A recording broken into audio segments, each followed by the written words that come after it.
Part 4। अवचेतन मन की चमत्कारी शक्ति।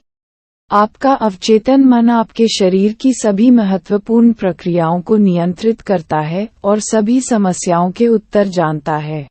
अवचेतन मन की चमत्कारिक शक्ति अतुलनीय और असीमित है। आपका अवचेतन मन आपको प्रेरित और मार्गदर्शन देता है। ये यादों के भंडार से महत्वपूर्ण तस्वीरें और दृश्य निकालकर लाता है। आपका अवचेतन मन दिल की धड़कन और रक्त संचार को नियंत्रित करने का काम करता है। ये पाचन और उत्सर्जन को भी सुचारू बनाने का काम करता है।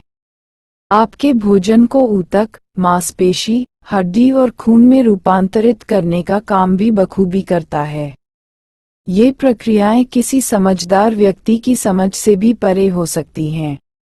अवचेतन मन मनुष्य के शरीर की सभी अनिवार्य प्रक्रियाओं और कार्य को नियंत्रित करता है। क्योंकि अवचेतन मन को सभी समस्याओं के उत्तर मालूम होते हैं। आपका अवचेतन मन न कभी सोता है, न ही कभी आराम करता है। ये हमेशा गतिशील रहता है। आपको भी अवचेतन मन की चमत्कारी शक्ति का पता चल सकता है यदि आप सोने से पहले कहें कि आप किसी विशिष्ट चीज को प्राप्त करना चाहते हैं। आपको ये जानकर खुशी होगी कि इसके बाद आपके अंदर अद्भुत शक्तियां सक्रिय होकर मनचाहे परिणाम की ओर ले जाएंगी। यहाँ शक्ति और बुद्धिमानी का ऐसा स्रोत है जो आपको सीधे सर्वशक्तिमान के संपर्क में रखता है। यह ऐसी शक्ति है जो विश्व को चलाती है, ग्रहों को उनकी कक्षा में रखती है और सूरज को चमकाती है। अवचेतन मन आदर्श, महत्वाकांक्षाओं और परोपकारी इच्छाओं का एक बड़ा स्रोत है। अवचेतन मन के जरिए ही शेक्सपियर ने उन महान सच्चाइयों को जाना जो उनके युग के आम आदमी को पता भी नहीं थी। अवचेतन मन की बदौलत ही यूनानी मूर्तिकार फिडियस ने संगमरमर और कांसे में सुंदरता उकेरने में इतनी निपुणता प्राप्त की। अवचेतन मन द्वारा महान कलाकारों ने आश्चर्यजनक शक्ति पाई। इसने महान इतालवी कलाकार रैफल को उनकी अमर कलाकृति मैडोना मनाने और महान जर्मन संगीतकार बीथोवन को उनकी सिम्फनी की रचना करने में समर्थ बनाया। कुछ साल पहले मैंने भारत में ऋषिकेश की योगा फॉरेस्ट यूनिवर्सिटी में भाषण दिया और वहीं मुंबई के एक सर्जन से मेरी लंबी बातचीत हुई। उनसे मैंने डी. जेम्स एसेल की आश्चर्यजनक कहानी सुनी। एसेल एक स्कॉटिश सर्जन थे जिन्होंने 1840 के दशक में बंगाल में काम किया था। उस जमाने में बेहोश करने के लिए ईथर या रासायनिक एनेस्थीसिया की अन्य आधुनिक विधियों का प्रयोग नहीं होता था। बहरहाल 1843 और 1846 के बीच डॉक्टर एसेल ने सभी तरह के कुल मिलाकर 400 बड़े ऑपरेशन किए। इनमें आंख, कान और गले के ऑपरेशनों के अलावा अंग काटने, ट्यूमर हटाने और कैंसर की गांठ हटाने के ऑपरेशन शामिल थे। इन सभी ऑपरेशनों में सिर्फ मानसिक एनेस्थीसिया ही दिया गया। इससे उन्हें कोई दर्द नहीं हुआ और ऑपरेशन के दौरान उनमें से किसी की मौत भी नहीं हुई। ऑपरेशन के बाद भी एसेल के बहुत कम मरीज मरे। यह उस वक्त की बात थी जब लुई पास्चर और जोसेफ लिस्टर ने यह साबित नहीं किया था कि संक्रमण बैक्टीरिया से फैलता था। किसी को भी यह महसूस नहीं था कि ऑपरेशन के बाद होने वाले संक्रमण दूषित औजारों और हानिकारक विषाणुओं के कारण होते हैं। बहरहाल, जब एसेल अपने मरीजों को सम्मोहन की अवस्था में ये सुझाव देते थे कि उन्हें कोई संक्रमण या सेप्टिक नहीं होगा, तो उनके अवचेतन मन इस सुझाव पर प्रतिक्रिया करते थे। वे संक्रमण के जीवनघाती खतरों से लड़ने की प्रक्रिया शुरू कर देते थे।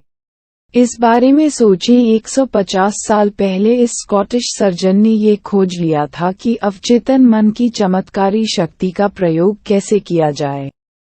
इस बात पर विस्मय होना स्वाभाविक है।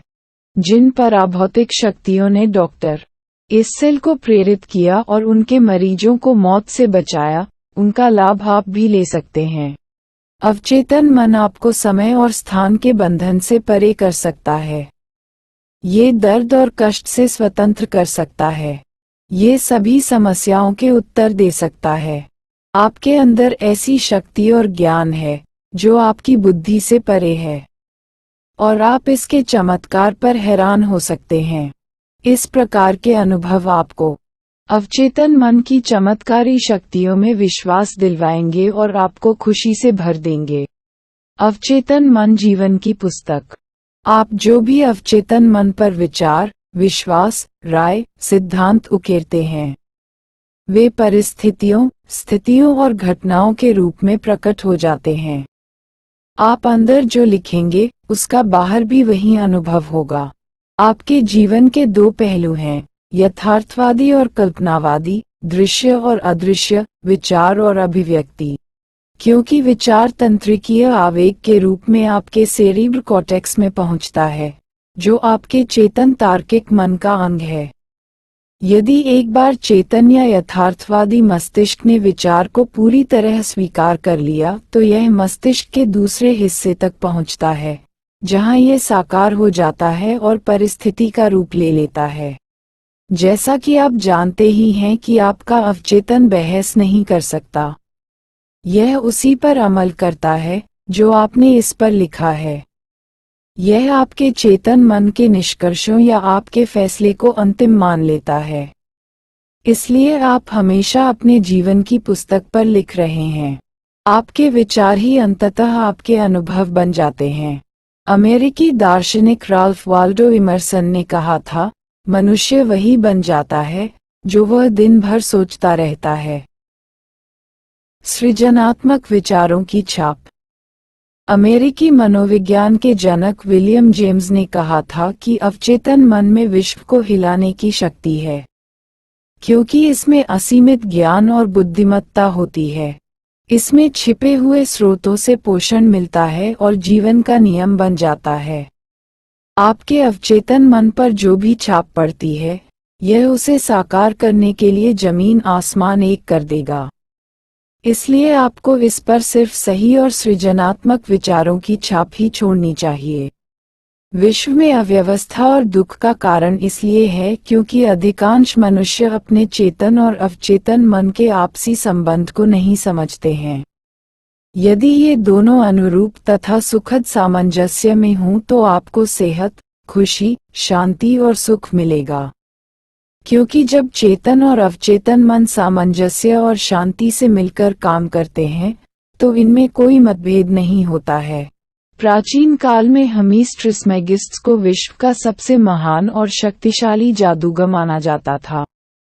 उनकी मौत के सदियों बाद जब उनकी कब्र खोली गई, तो प्राचीन जगत को जानने वाले लोगों में बहुत उत्सुकता थी। लोग कह रहे थे कि कब्र के अंदर युगों युगों का दबा पड़ा रहस्य मिलेगा। और यह मिला भी। ये रहस्य था, जैसा अंदर वैसा बाहर, जैसा ऊपर वैसा नीचे। अर्थात आप अपने अवचेतन मन पर जो भी छाप छोड़ेंगे, वह बाहर व्यक्त होगी। मोजेस, ईसा मसीह, युद्ध, जोरेस्टर, लात्से और युगों युगों की सभी प्रख्यात दूरदर्शी हस्तियों ने भी इसी सत्य की घोषणा की है। आप व्यक्तिगत रूप से जिसे सच मानते हैं, वह स्थितियों, अनुभवों और घटनाओं के रूप में व्यक्त होगा।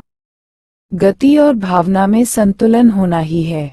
जैसा स्वर्ग में है, वैसा ही धरती पर होगा। यही जीवन का महान नियम है। क्रिया और प्रतिक्रिया, स्थिरता और गति का ये नियम आपको समूची प्रकृति में मिलेगा। इन दोनों में संतुलन होने पर ही सामंजस्य और संतुलन बनेगा। आप विश्व में इसलिए हैं ताकि जीवन लयबद्ध तरीके और सामंजस्य से प्रवाहित हो सके। अंदर जाने और बाहर निकलने वाली चीजें बराबर होनी चाहिए। अंदर की और बाहर की अभिव्यक्ति बराबर होनी चाहिए। आपकी सारी कुंठाओं का कारण अपूर्ण इच्छाएं हैं। यदि आप नकारात्मक, विनाशक और दुष्ट विचार रखेंगे तो ये विचार विनाशक भाव पैदा करते हैं। ये भाव बाहर निकलने का कोई न कोई रास्ता खोज लेंगे और किसी न किसी तरह व्यक्त होंगे। जब भावों की प्रकृति नकारात्मक होगी तो अक्सर हृदय रोग, तनाव और चिंता के रूप में व्यक्त होते हैं। अपने बारे में आपकी क्या सोच या भावना है? आपके अस्तित्व का प्रत्येक हिस्सा उसी सोच की अभिव्यक्ति है। आपकी स्फूर्ति, शरीर, वित्तीय स्थिति, दोस्त और सामाजिक प्रतिष्ठा उन विचारों का प्रतिबिंब हैं, जो आपके अपने बारे में हैं। अर्थात आप अपने अवचेतन मन पर अंदर जो छाप छोड़ते हैं, वह आपके जीवन के सभी क्षेत्रों में बाहर व्यक्त होती है। हम अपनी नकारात्मक सोच से स्वयं को भारी नुकसान पहुंचाते हैं। आपने कितनी बार गुस्सा होकर, डरकर, जलकर या बदले की भावना से खुद को नुकसान पहुंचाया है? यदि एक बार ये जहर आपके अवचेतन मन में दाखिल हो जाते हैं, आप इनसे बच नहीं सकते। कोई भी व्यक्ति इन नकारात्मक नजरियों के साथ पैदा नहीं हुआ है। यदि आप अपने अवचेतन मन को जीवनदायी विचार देंगे, तो इसके अंदर के सभी नकारात्मक विचार मिटने लगेंगे। ये काम लगातार करने पर सारा अतीत मिट जाएगा और अवचेतन मन उसे भुला देगा। अवचेतन मन की उपचार शक्ति। अवचेतन मन की उपचार शक्ति का सबसे विश्वसनीय प्रमाण व्यक्तिगत उपचार है। 40 साल पहले मुझे चर्म रोग हुआ। मैंने बहुत अच्छे डॉक्टरों को भी दिखाया और सबसे आधुनिक उपचार भी आजमाए, लेकिन किसी से भी फायदा नहीं हुआ। चर्मरोग बिगड़ता गया। फिर एक दिन मनोवैज्ञानिक ज्ञान रखने वाले एक धर्मगुरु ने मुझे भजन का गूढ़ मतलब समझाया। उन्होंने मेरा ध्यान इस वाक्य की तरफ दिलाया कि आपकी पुस्तक में मेरे सभी अंग हैं, जो लगातार बनाए गए हैं, जब उनमें से कोई भी नहीं था। पुस्तक का मतलब मेरा अवचेतन मस्तिष्क है, जिसने एक छोटी सी मूल कोशिका से मेरे सभी अंग बनाए हैं। मेरे अवचेतन मन ने मेरे शरीर को बनाया है, इसलिए यह इसे दोबारा बना सकता है और अंतर्निहित आदर्श रूपरेखा के अनुरूप उपचार करता है। इस धर्मगुरु ने अपनी घड़ी की तरफ इशारा किया। उन्होंने कहा कि इस घड़ी को देख रहे हो, इसे किसी ने बनाया था, लेकिन इसके मूर्त रूप में आने से पहले घड़ी बनाने वाले के दिमाग में इसका स्पष्ट विचार था। लेकिन किसी कारण घड़ी सही काम न करे, तो इसके मूल विचार की मदद से घड़ी बनाने वाले को वह ज्ञान मिल जाएगा, जिससे वह इसे सुधार सकता है। मैं समझ गया वे मुझे क्या समझाना चाहते हैं। मेरे शरीर की रचना करने वाली अवचेतन बुद्धि घड़ी बनाने वाले की तरह है। ये ठीक ठीक जानती है कि मेरे शरीर की सभी महत्वपूर्ण क्रियाओं और प्रक्रियाओं का उपचार कैसे किया जाए, शरीर को दोबारा कैसे बनाया जाए और मार्गदर्शन कैसे दिया जाए। लेकिन सही तरीके से काम करवाने के लिए मुझे इसे स्वास्थ्य का आदर्श विचार देना होगा। आदर्श विचार के परिणामस्वरूप ही उपचार होगा। मैंने एक बहुत आसान सी प्रार्थना तैयार की। मेरा शरीर और इसके सभी अंग मेरे अवचेतन मन की असीमित बुद्धि ने बनाए हैं। मैं ये जानता हूँ कि उपचार कैसे किया जाए। बुद्धि ने मेरे सभी अंग, ऊतक, मांसपेशियां और हड्डियां बनाई हैं। मेरे अंदर की यह असीमित उपचारिक शक्ति ही मेरे अस्तित्व की प्रत्येक कोशिका को रूपांतरित करती है और मुझे संपूर्ण बनाती है। मैं उस उपचार के लिए धन्यवाद देता हूँ, जो इस समय हो रहा है, क्योंकि मेरे अंदर की रचनात्मक बुद्धि में अद्भुत शक्तियाँ हैं। मैंने इस आसान प्रार्थना को प्रत्येक दिन जोर जोर से दोहराया। लगभग 3 महीने बाद मेरी त्वचा से चर्मरोग गायब हो गया। मेरा डॉक्टर जरूर चकरा गया, लेकिन मैं जानता था कि यह कैसे संभव हो पाया। जब मैंने अपने अवचेतन मन को संपूर्णता, सुंदरता और पूर्णता की जीवनदायी रूपरेखा दी, तो इसने मेरे अवचेतन मन से उन नकारात्मक विचारों को बाहर निकाल दिया, जो मेरी समस्या का कारण थे। अर्थात आपके शरीर पर कोई चीज तब तक प्रकट नहीं होती है, जब तक ये पहले आपके मस्तिष्क में न हो। यदि आप सकारात्मक विचारों से अपने मस्तिष्क को बदलते रहेंगे तो आप अपने शरीर को बदल देंगे। यही समस्त उपचार का आधार है। आपके काम अद्भुत हैं और मेरी आत्मा प्रत्येक चीज सही सही जानती है। अवचेतन द्वारा कार्यों पर नियंत्रण। आप किसी भी अवस्था में रहें, आपके अवचेतन मन की अथक शक्ति आपके शरीर के सभी महत्वपूर्ण कार्यों को नियंत्रित करती है। इसमें आपके चेतन मन के किसी तरह के दखल की जरूरत नहीं होती है। जब आप सो जाते हैं तब भी आपका हृदय धड़कता रहता है। आपके सीने और फेफड़े की मांसपेशियां फेफड़ों में हवा भरती और निकालती रहती हैं। आपके शरीर की कोशिकाओं के काम के कारण निकली कार्बन डाइऑक्साइड के बदले में ताजी ऑक्सीजन भर ली जाती है, जिसकी आपको कार्य करने के लिए जरूरत होती है। अवचेतन मन पाचक प्रक्रियाओं और ग्रंथियों के स्राव के अलावा आपके शरीर के सभी कार्यों को नियंत्रित करता है। आप जागें या सोएं, ये सब लगातार होता रहता है। यदि आपको अपने शरीर के सभी काम चेतन मन से करने पड़े तो आप निश्चित ही असफल हो जाएंगे और आप जल्दी मर जाएंगे। ये प्रक्रियाएं जटिल और आपस में बुरी तरह गुंथी हुई हैं। हार्ट लंग मशीन, जिसका प्रयोग ओपन हार्ट सर्जरी में किया जाता है, आधुनिक चिकित्सा तकनीक का चमत्कार है। बहरहाल, इसके काम आपके अवचेतन मन की तुलना में बहुत आसान हैं, जो साल में 365 दिन काम करता है और वह भी 24 घंटे। मान लें, आप किसी सुपरसोनिक जेटलाइनर में बैठकर समुद्र के ऊपर से गुजर रहे हो और कॉकपिट में घुस जाएं। निश्चित ही आपको हवाई जहाज उड़ाना नहीं आता है, लेकिन आप पायलट का ध्यान भटकाकर परेशानी जरूर खड़ी कर सकते हैं। इसी तरह से आपका चेतन मस्तिष्क शरीर को तो नहीं चला सकता, लेकिन यह इसके सही तरह से काम करने के रास्ते में बाधा जरूर बन सकता है। चिंता, तनाव, भय और निराशा हृदय, फेफड़ों, आमाशय और आंतों के सामान्य कार्यों में बाधा डाल सकती हैं। डॉक्टर अब इस बात पर ध्यान देने लगे हैं कि तनाव संबंधी बीमारियां कितनी गंभीर हैं। तनावपूर्ण विचार आपके अवचेतन मन के सामंजस्यपूर्ण काम में बाधा डालते हैं। जब आप शारीरिक और मानसिक रूप से विचलित महसूस करते हैं, तो आप जो सबसे अच्छा काम कर सकते हैं, वह है शिथिल होना, आराम करना और विचार प्रक्रिया को रोक देना। अपने अवचेतन मन से बात करें। इससे कहें कि यह शांति, सामंजस्य और दैवी विधान को स्थापित करे। आप पाएंगे कि आपके शरीर की समूची कार्यप्रणाली दोबारा सामान्य हो गई है।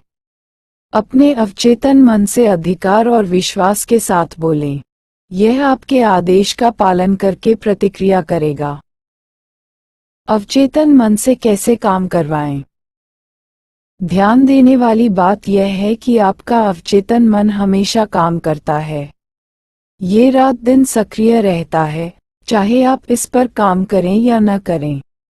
अवचेतन आपके शरीर का निर्माता है, लेकिन आप इस खामोश प्रक्रिया को चेतन रूप से देख या सुन नहीं सकते। आपका पाला हर बार अपने अवचेतन मन के बजाय अपने चेतन मन से पड़ता है। इसीलिए अपने चेतन मन से सर्वश्रेष्ठ की आशा करते रहें और आदतन विचार अच्छी, सुंदर, सच्ची, न्यायपूर्ण और सद्भावनापूर्ण चीजों पर केंद्रित रखें। अपने चेतन मन का ध्यान रखें और दिल में जान लें कि आपका अवचेतन मन आपके ही आदतन विचारों के अनुरूप परिणाम दे रहा है, व्यक्त कर रहा है और परिस्थितियां बना रहा है। जिस तरह पानी पाइप के आकार को ग्रहण कर लेता है और उसी में बहने लगता है, उसी तरह जीवन सिद्धांत भी आपके विचारों की प्रकृति के अनुरूप प्रवाहित होता है।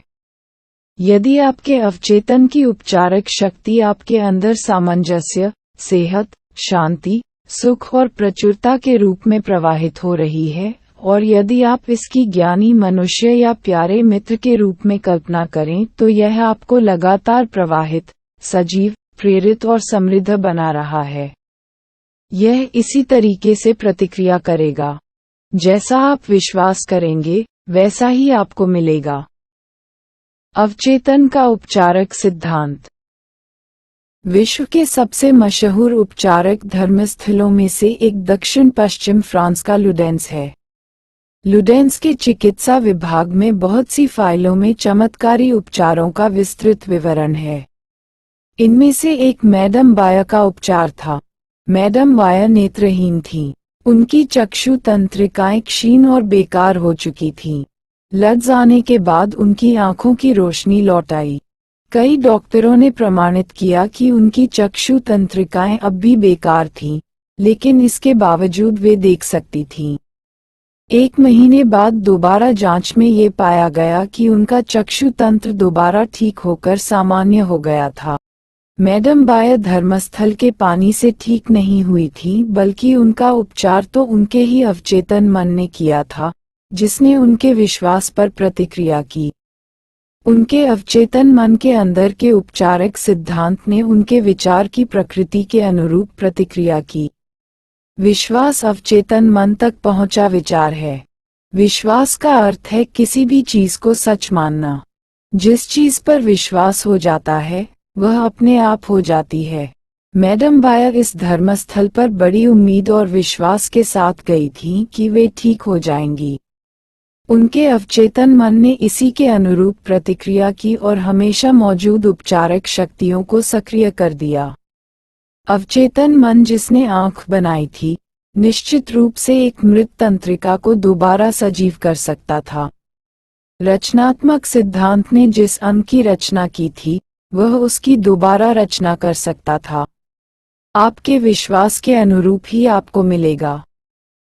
अवचेतन मन तक विचार कैसे पहुंचाएं? एक बार मैं जोहान्सबर्ग, दक्षिण अफ्रीका में एक मेथोडिस्ट पादरी से मिला। उन्होंने मुझे बताया कि वे बुरी तरह फैल चुके फेफड़े के कैंसर से कैसे उबरें। उन्होंने भी पूर्ण स्वास्थ्य के विचार को अवचेतन मन तक पहुंचाकर चमत्कारिक परिणाम पाए। मेरे आग्रह करने पर उन्होंने उस प्रक्रिया का विस्तृत वर्णन मुझे भेजा है, जिसे आपके सामने रख रहा हूं। दिन में कई बार मैं खुद को मानसिक और शारीरिक रूप से पूरी तरह शिथिल कर लेता था।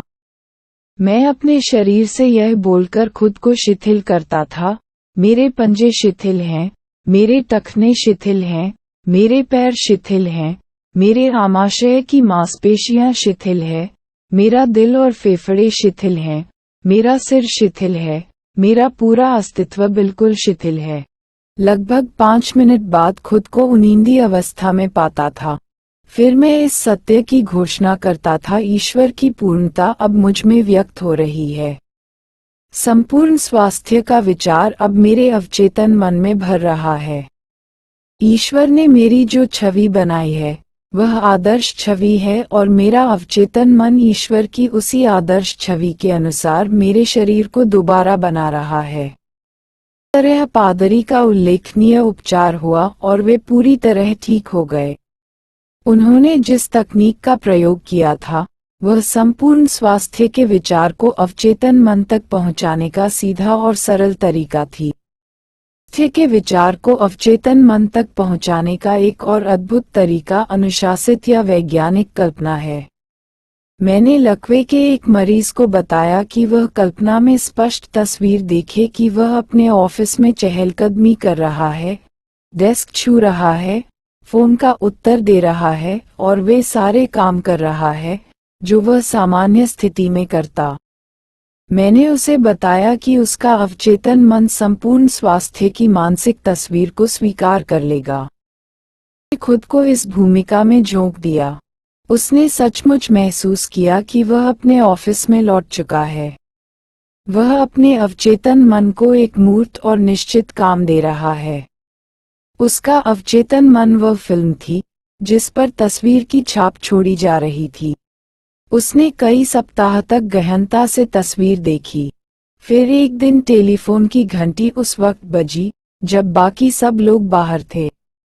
टेलीफोन उसके पलंग से 12 फुट दूर रखा था। वह जैसे तैसे इसका उत्तर देने में कामयाब हो गया। उसी पल से उसका लकवा गायब हो गया। उसके अवचेतन मन की उपचारक शक्ति ने उसकी मानसिक तस्वीर पर प्रतिक्रिया की और उपचार संभव हो गया। वह एक मानसिक अवरोध से पीड़ित था, जिसने मस्तिष्क में उत्पन्न तंत्रिका आवेगों को उसके पैरों तक पहुंचने से रोक दिया था। इसलिए वह चल नहीं पाता था, लेकिन जब उसने अपना ध्यान अपने अंदर की उपचारक शक्ति पर केंद्रित किया, तो उसके एकाग्र ध्यान से शक्ति प्रवाहित होने लगी और वह दोबारा चलने लगा। जो भी आप प्रार्थना में मांगेंगे, विश्वास रखने पर वह आपको मिल जाएगा।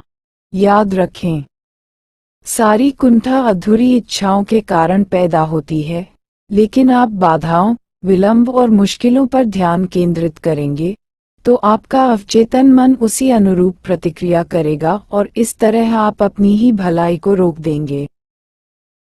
आपका अवचेतन मन आपके शरीर की सभी महत्वपूर्ण प्रक्रियाओं को नियंत्रित करता है और सभी समस्याओं के उत्तर जानता है।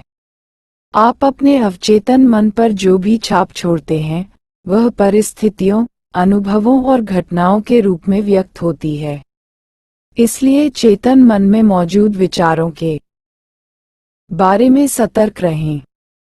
क्रिया और प्रतिक्रिया का नियम शाश्वत है। आपका विचार क्रिया है और उस विचार पर आपका अवचेतन मन स्वतः प्रतिक्रिया करता है। अपने विचारों पर नजर रखें। सोने से पहले अपने अवचेतन मन से कोई विशिष्ट आग्रह करें और इसकी चमत्कारी शक्ति देखें। जीवन का सिद्धांत आपके अंदर लयबद्ध और सामंजस्यपूर्ण तरीके से प्रवाहित हो सकता है, बशर्ते आप चेतन रूप से दृढ़ता से कहेंगे कि मैं विश्वास करता हूं कि जिस अवचेतन मन ने मुझे यह इच्छा दी है, वही इसे मेरे द्वारा पूरा कर रहा है। इससे सारे संघर्ष खत्म हो जाते हैं।